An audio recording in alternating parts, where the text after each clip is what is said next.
नमस्कार दोस्तों। देखिए, संसार का सबसे बुद्धिमान व्यक्ति आज तक का संसार का सबसे बड़ा बुद्धिमान व्यक्ति कौन है? बता सकते हैं? दोस्तों, सबसे बड़ा बुद्धिमान व्यक्ति है जिसने धर्म का आविष्कार किया। आज तक पूरा संसार धर्म के चंगुल में फंसा हुआ है। धर्म एक मेडमैन व्यवस्था है। ये ईश्वर ने नहीं बनाई। उस ईश्वर परमात्मा ने तो सीधा साधा परमात्मा से मिलने का रास्ता स्पिरिचुअल नॉलेज, आध्यात्मिक ज्ञान जिसको कहते हैं, वो रास्ता बनाया था। और हमारे शास्त्रों में भी लिखा है, सतयुग योगी सब विज्ञानी।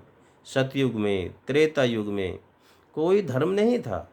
इंसान डायरेक्ट परमात्मा से बैठ के बातें करता था और उसकी साधना पूरी होती थी। ये था हमारा आध्यात्मिक यानी रूहानी सफ़र। लेकिन जब वो सुप्रीम सोल परमात्मा अब इंसान को नीचे देखता है तो इसके कारनामों पे हंसता है। वो क्या देखता है? ईश्वर देखता है कि जिस पुतले को मैंने बनाया वो पुतला मेरा ही पुतला बना रहा है। जिस इंसान को मैंने बनाया वो मेरी मूर्तियां बना रहा है। जिस पुतले में मैंने प्राण डाला वो मेरे पुतले में प्राण डाल रहा है। ये देखकर ईश्वर परमात्मा ऊपर हंसता है। जो अपने पूरे जीवन राजनीति की नीति कुनीति दाव पेच में पूरा जीवन व्यतीत कर दिया, वो व्यक्ति बोलता है कि मैं आस्तिक हूँ, वो मेरी पूजा करना है चाहता है, वो मेरी पूजा कर रहा है। ये सब देखकर ईश्वर हंसता है। इंसान की भावना के पीछे भावना को देखकर वो परमात्मा हंसता है। ये है हमारा धर्म का आडंबर जिसको हम कह सकते हैं। ये किन का है? जिनके पेट भरे हुए हैं ना साहब, उन लोगों के चोचले। कुछ तथाकथित लोगों से आपने सुना भी होगा, जो राम को लाए हैं हम उनको लाएंगे। ये अक्सर अभी आपको सुनने को मिलता होगा सब जगह। क्या आपने किसी दूसरे धर्म में भी सुना है, जो मोहम्मद को लाए हैं हम उनको लाएंगे, जो ईसा को लाए हैं हम उनको लाएंगे, जो गुरु नानक को लाए हैं हम उनको लाएंगे? सुना है? नहीं, ये केवल हिंदू सनातन धर्म में ही होता है। यहाँ आप कैसे भी धर्म की निंदा अपमान कर सकते हो। ये एक वाक्य जो राम को लाए हैं, ये अप्रत्यक्ष रूप से उस ईश्वर परमात्मा भगवान का अपमान है। दोस्तों, क्या है राम? जो बाप की एक आवाज पर 14 साल के लिए वनवास चला जाए, अपने भाई के लिए सारी संपत्ति का त्याग कर दे और अपनी स्त्री के मान सम्मान के लिए सबसे बड़ी हुकूमत से भिड़ जाए। जब ये भावना, ये त्याग भावना आपके अंदर आ जाए तो घर में शीशे के सामने खड़े होकर देखना, साक्षात श्री रामचंद्र भगवान नजर आएंगे। राम कोई इंसान या भगवान नहीं है। राम एक त्याग भावना है। यहाँ पर आपने भारत देश में देखा होगा, प्राण प्रतिष्ठा पे बहुत सारा हो हल्ला हुआ था। विरोध कर रहे थे, कुछ समर्थन कर रहे थे। तो आइए आज हम आपको समझाते हैं ये प्राण प्रतिष्ठा क्या है। अच्छा देखो, आपने देखा होगा सत्संगों में लोगों को बुलाया जाता है, भीड़ इकट्ठी की जाती है। गुरुओं के यहाँ, धार्मिक गुरुओं के यहाँ लोग इकट्ठे होते हैं, भीड़ इकट्ठी होती है, फिर सत्संग होता है। शादी पार्टियों में आशीर्वाद के लिए लोगों को बुलाया जाता है, भीड़ इकट्ठी होती है। स्कूलों में सभी बच्चों को इकट्ठा करके और फिर प्रेयर की जाती है, प्रार्थना की जाती है। मुसलमानों के यहाँ भी सब इकट्ठे होकर के नमाज पढ़ी जाती है, भीड़ इकट्ठी होती है। कोई भी मुहूर्त हो, स्थापना हो, उद्घाटन हो, गृह प्रवेश हो या किसी भी तरह का कोई कार्य हो तो लोगों को बुलाया जाता है, इकट्ठा किया जाता है, भीड़ इकट्ठी की जाती है। क्यों? अब गौर से सुनिए। जब किसी स्थान पर शुभ मुहूर्त पर सकारात्मक सोच रखने वाले लोगों का समूह किसी एक केंद्र बिंदु, किसी एक पॉइंट पर, किसी एक थीम पर सोचता है, ध्यान केंद्रित करता है, तो उनकी सकारात्मक सोच का एक किरण पुंज बन जाता है। उसको ऑरा कहते हैं।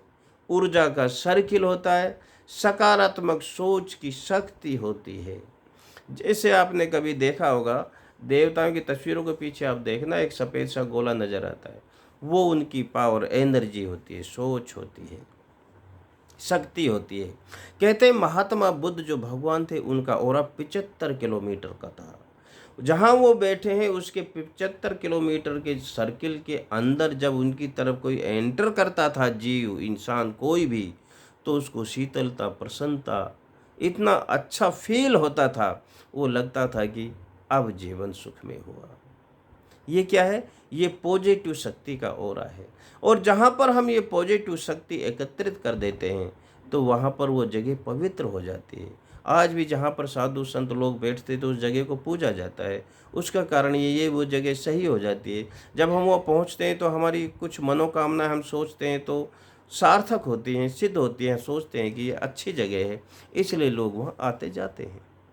इसके विपरीत अब देखिए, यदि शुभ मुहूर्त ना हो, इकट्ठे होने वाले लोग नेगेटिव विचार के हों, चोर, गुंडे, मवाली, बलात्कारी, इस टाइप के लोग ज़्यादा इकट्ठे हो जाएं, तो वहाँ एनर्जी का तो पुंज बनेगा, सर्कल ऑरा तो बनेगा, लेकिन कैसा बनेगा? पॉजिटिव नहीं बनेगा, नेगेटिव बनेगा। तो वो हमेशा हमेशा के लिए एक जगह दुखदाई हो जाती है। वहाँ हमारी कोई मनोकामना पूरी नहीं होती। ऐसा हमारे भारत देश में एक उदाहरण है। राजस्थान में मेहंदीपुर बालाजी एक ऐसा स्थान है, वहाँ पर जब हम जाएंगे तो ऑटोमेटिक हमारी नेगेटिव एनर्जी बाहर आ जाती है। वो हमारे चारों तरफ सर्किल बना लेती है, तो हम नेगेटिव सोचते हैं, नेगेटिव एक्टिंग भी करते हैं। जैसे कहते हैं ना कि वहाँ भूत नाचते हैं मेहंदीपुर बालाजी में, आदमी अनायास नाचने लगता है। वो उस जगह का प्रभाव ऐसा हो। ये मतलब है प्राण प्रतिष्ठा का। इसलिए विरोध हो रहा था कि प्राण प्रतिष्ठा भैया सही तरीके से करो, लेकिन हम हैं कि न शंकराचार्यों की सुन रहे, न महात्माओं की सुन रहे, न शास्त्रों के हिसाब से चल रहे। क्यों? हमको हमारा उल्लू सीधा करना जो होता है। और फिर जो इसको बोले कि सही नहीं है, बोला कि तुम तो नास्तिक हो, तुम भगवान को मानते नहीं हो।